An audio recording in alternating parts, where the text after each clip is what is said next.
In the introduction, I reported how I am used to work meticulous in my job in order to find and solve the causes of problems. I used this approach not only during my time at Wirecard, but also when I started investigating money laundering in Germany. The example of EDAG shows what surprising results you can get if you dig deep enough. Therefore, it is important to investigate anything that appears suspicious.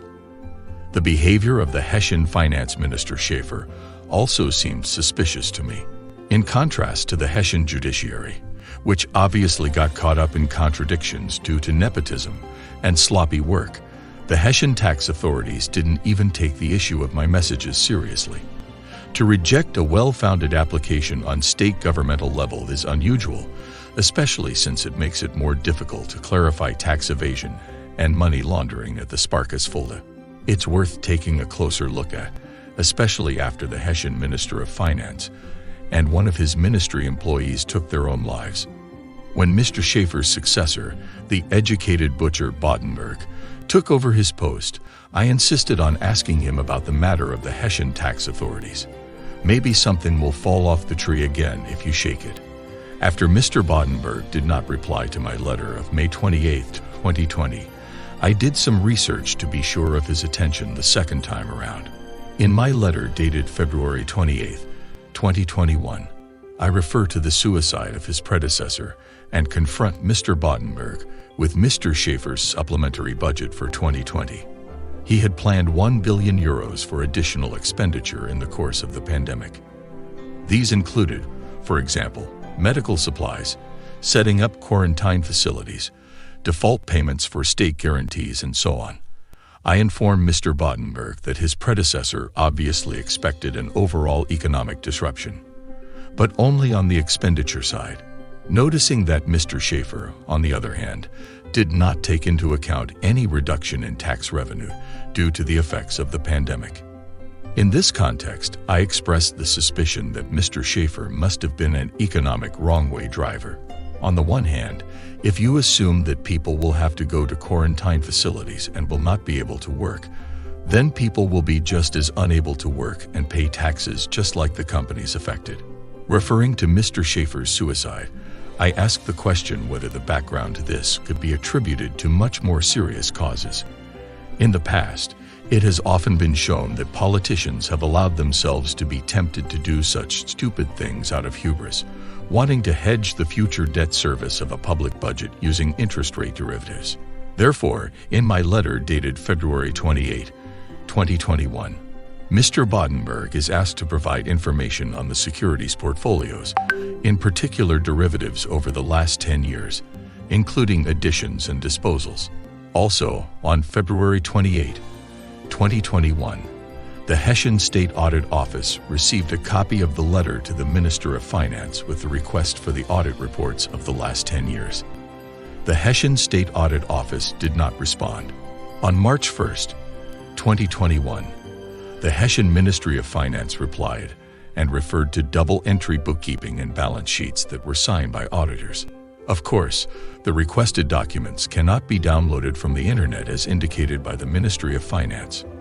You have to know that there is a state budget law in Hesse that does not request for balance sheets based on a commercial model, but rather a cameralistic state budget. Only this is legally binding and will be published. Everything else is just a smokescreen and thus a waste of taxpayers' money, although I have a few questions about these balance sheets. The Ministry of Finance's accusation that the allegations I made could be criminal offenses shows once again that where there's smoke, there's fire. Since no progress is to be expected at this point, it is necessary to consult the internet. Here one will instantly find what you are looking for on the website of Sachsen Asset Management, which under its references shows the cooperation with the Hessian Ministry of Finance, and as a service indicates the evaluation of an interest rate floor for deposited securities, collateral, for swap transactions. Bullseye, that's what I was looking for. Next up, I contact the managing directors of Sachsen Asset Management on March 1, 2021, stating the background. I informed the managing directors of SESAM, Mr. Hartley and Mr. Peterson, that I noticed in their references of the company primarily advising smaller savings banks, public institutions, and lawyers, and I ask what one builds their advisory competence on derivatives. Instead of answering my questions, Mr. Hartley preferred to find out more about my professional background via LinkedIn.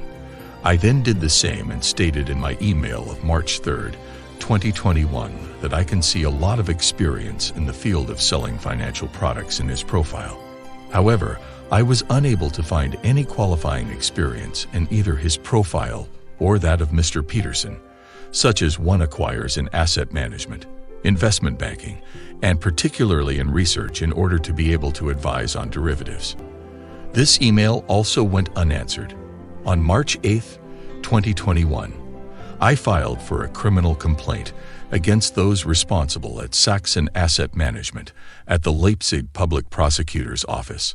I accused them for fraud and coercion resulting in death of the Hessian Ministry of Finance and his staff under file number 756, J's 21,859/21, with reference to my messages to Saxon Asset Management.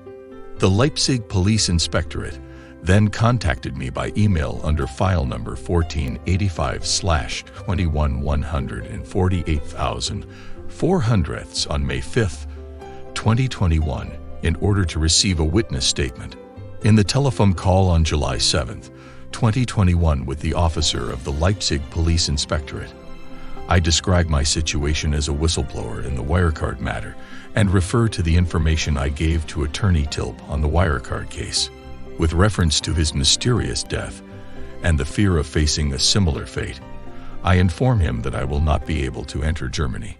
In my written testimony of May 9, 2021, I described that the Hessian Finance Minister Schaefer was certainly not informed in the consultation of SAM that he was making a bet against major international banks when closing a deal on interest rate derivatives.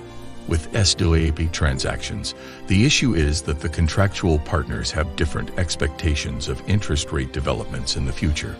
The banks with which one does such business maintain economic departments worldwide and thus invest a great deal of effort in order to be able to anticipate future interest rate developments. Saxon Asset Management must have known that Mr. Schaefer and his staff could only lose this bet.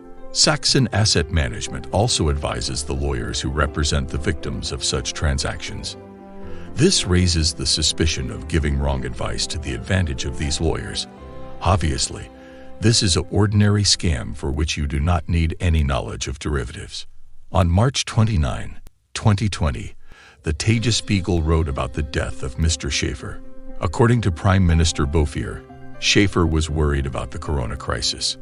After the Leipzig Public Prosecutor's Office stopped the investigation into those responsible at Saxon Asset Management on the grounds that Saxon Asset Management is a limited liability company and therefore cannot be prosecuted for incorrect advice, I lodged a complaint with the Dresden General Public Prosecutor's Office on October 16, 2022. The General Public Prosecutor's Office in Dresden rejected this complaint under file number 26/AR 591/20 for the same reason. In my petition of September 1, 2021 on the rejection of Germany as a location for a European authority to combat money laundering, I describe how money laundering at Sparkus Fulda led me to the derivative transactions of Mr. Schaefer and his death. With my email of October 11, 2021 to the SPD Subdistrict of Fulda and the Secretary General of the Hessian SPD, Christoph Dagen, I not only ask for support for my demand for the resignation of the mayor of the city of Fulda, but also forward my petition. If you conduct interest rate hedging transactions via SWAPs, this means that in this case you are speculating on rising interest rates. This usually involves exchanging a variable interest payment for a fixed interest payment at a point in time in the future.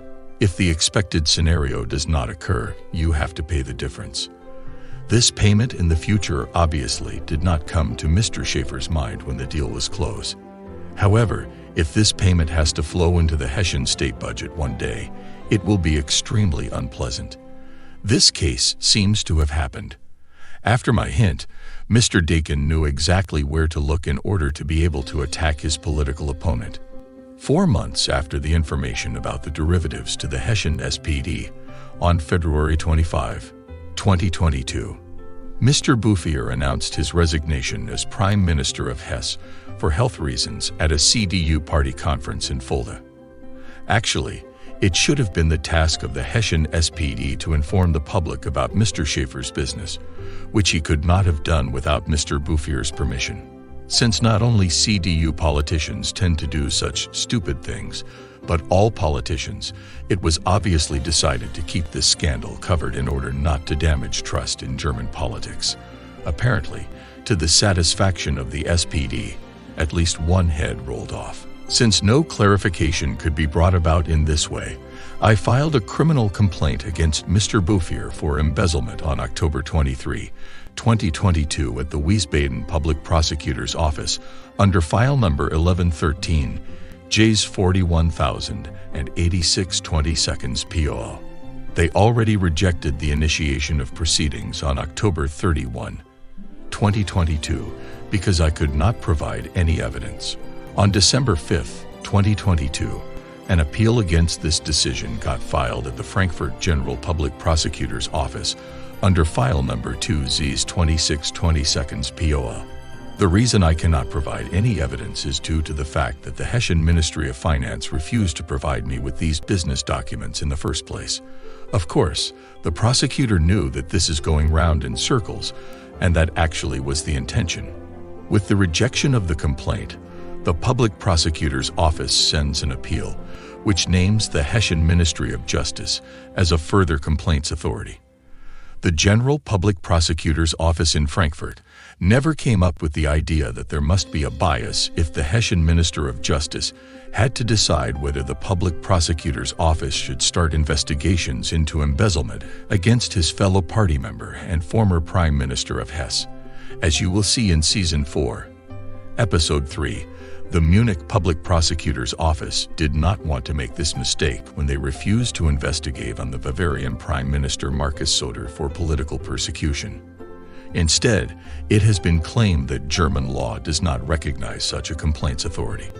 On February 8, 2023, I am sending a letter to the Hessian Minister of Justice with a request for information on my complaint against the judiciary in Fulda under file number 4121/1E, III/4, 2020/18220, III/A. The letter also went unanswered.